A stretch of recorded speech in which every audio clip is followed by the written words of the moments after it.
I am Prakash Samye, Department of Chemistry, Government Arts and Science College, Karwar. Today I want to speak about conductometric titration. So titration means it is nothing but a very simple process of mixing two solution.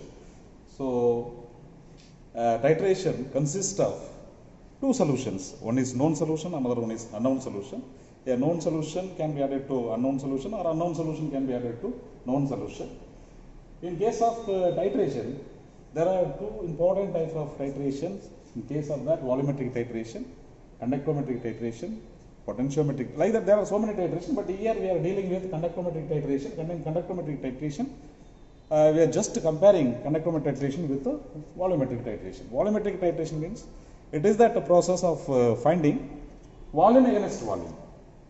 In case of conductometric titration, we are determining conductance against volume.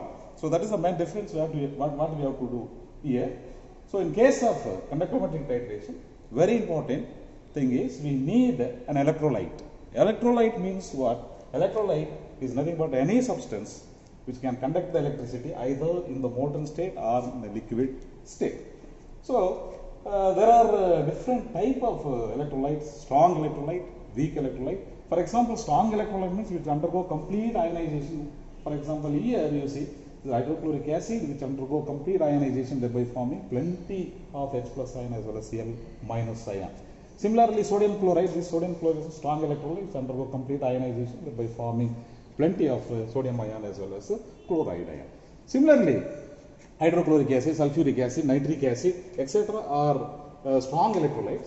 So there are weak electrolyte also. So weak electrolyte cannot undergo complete ionization, they will go partial ionization. This partial ionization process is called dissociation. For example, acetic acid is a weak acid which undergo partial ionization, thereby forming only certain amount of ions, thereby attaining the chemical equilibrium. So the chemical equilibrium is always existing in case of weak electrolyte, whereas in case of strong electrolyte doesn't exist.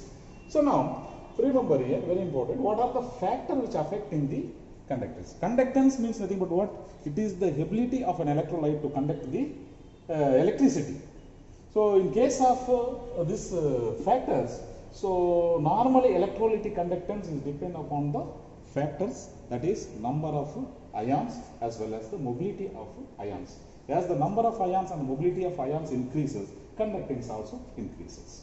So in case of strong electrolyte, especially in case of hydrochloric acid, the mobility of H plus ion is very high compared to chloride ion. Therefore, the conductance, entire conductance of hydrochloric acid is based on H plus ion. So in case of conductometric titration, there are different types of conductometric titration. So acid-base titration, precipitation titration, then acid mixture titration. Today's experiment we are speaking about so how we are determining the concentration of individual acids in the mixture by using conductometric experiment. So the simple basic principle of this experiment is, so we know very well that the strong electrolyte undergo complete ionization, thereby forming plenty of H plus ion and Cl minus ion in the mixture, whereas acetic acid undergo partial ionization, thereby forming so limited number of H plus ion and so here you remember, so the basic principle, first the hydrochloric acid can react with sodium hydroxide when you are titrating, whereas acetic acid can react with sodium hydroxide later. So why this is happening means, you remember there is a common ion effect. It's very important, you should know the common ion effect. What do you mean by common ion effect means? So suppression of hydrolysis of weak electrolyte by the addition of strong electrolyte. So here hydrochloric is a strong electrolyte, whereas acetic acid is weak electrolyte. So in the presence of hydrochloric acid, then acetic acid cannot undergo hydrolysis, that is, it cannot undergo ionization. So that first hydrochloric acid react with sodium hydroxide, later once that hydrochloric acid is completely removed, then acetic acid can react with sodium hydroxide by forming products. So now you remember, according to the basic experiment, when you are adding sodium hydroxide, so the high conductance of hydrochloric acid is going on decreasing because of the neutralization. Then all hydrochloric acid is neutralized, then the conductance going on slowly increasing because the hydrolysis of acetic acid is going on increasing. So this is the basic principle here. So based on this principle, we are using this experiment in order to find out the concentration of hydrochloric acid as well as the concentration of acetic acid. So this is the main principle of the experiment. Now let us come to the experiment part, what we are doing. So now the experimental part is very simple. So here we are using the conductometer bridge. Conductometer is the bridge here. So this conductometer is connected to the electrode. So it consists of a conductometric electrode. This conductometer electrode is very simple electrode. There are two poles are there, positive pole as well as negative pole inside. There is a platinum foil inside will be there. So this will be connected to the conductometer bridge. So after connecting the conductometer bridge, what you have to do? We have to insert into the electrolytic solution whose conductance has to be found out. So to that solution you have to dip it. So you have to dip the electrode in such a way that the 2 holes in the electrode must be immersed in the solution. So later what you have to do? So we are exactly pipetting 25 ml of the acid mixture. So this is the acid mixture which consists of hydrochloric acid as well as sulfuric acid. I pipetted 25 ml of the solution into the beaker. Then I insert the electrode.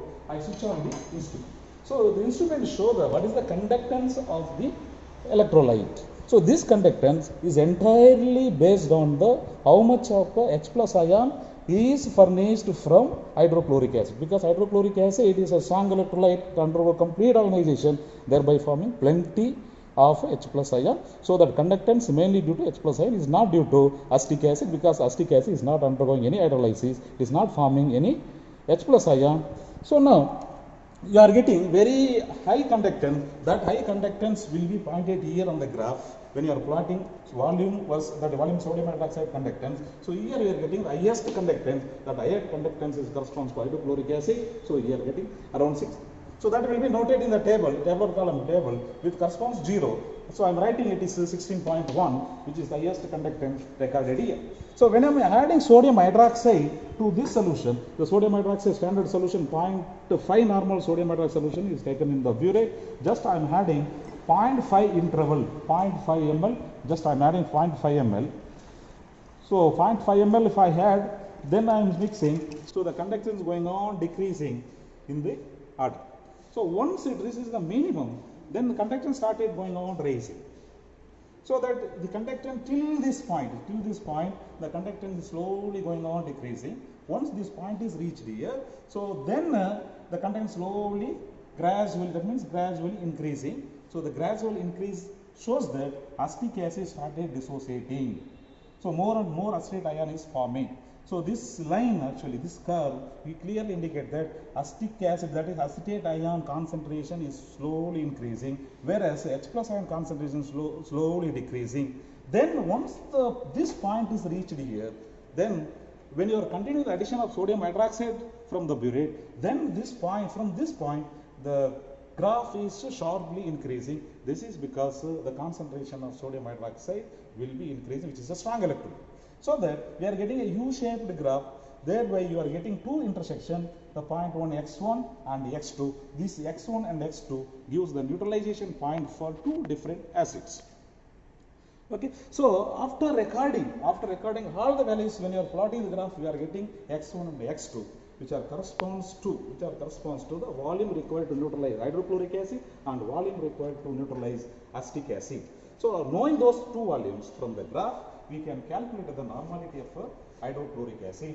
So the normality of hydrochloric acid is equal to normality of sodium hydroxide into x1 and volume of the mixture taken. So I have taken 25 ml of mixture in the beaker, and the normality of sodium hydroxide 0.5 normal, and x1 which is obtained from the graph. So by substituting these values, I can find out what is the concentration of hydrochloric acid. Whereas similarly, we can calculate the concentration of acetic acid from the graph. So we know what is the normality of sodium hydroxide, that is 0.5 normal. We got it. Then we are subtracting the values from total value x2 to minus x1. That means we are getting the volume required, which is required to neutralize only acetic acid. So that is normality of sodium hydroxide into x2 minus x1 divided by volume of the mixture. Volume of the mixture at 25 ml. This value, the x1 minus x2, is obtained from the graph. On substituting these values in the formula, we are getting the concentration of that is acetic acid. So now, in this way, we can find out what is the normality of hydrochloric acid, what is the normality of acetic acid in the mixture. So this experiment, especially research-oriented experiment, suppose a biological sample which is doubted as containing acetic acid and as well as hydrochloric acid. In that case, this experiment can be used to find out how much of hydrochloric acid is present, how much of acetic acid is present in the sample. So I am very thankful to all those hearers and my students. Thank you very much.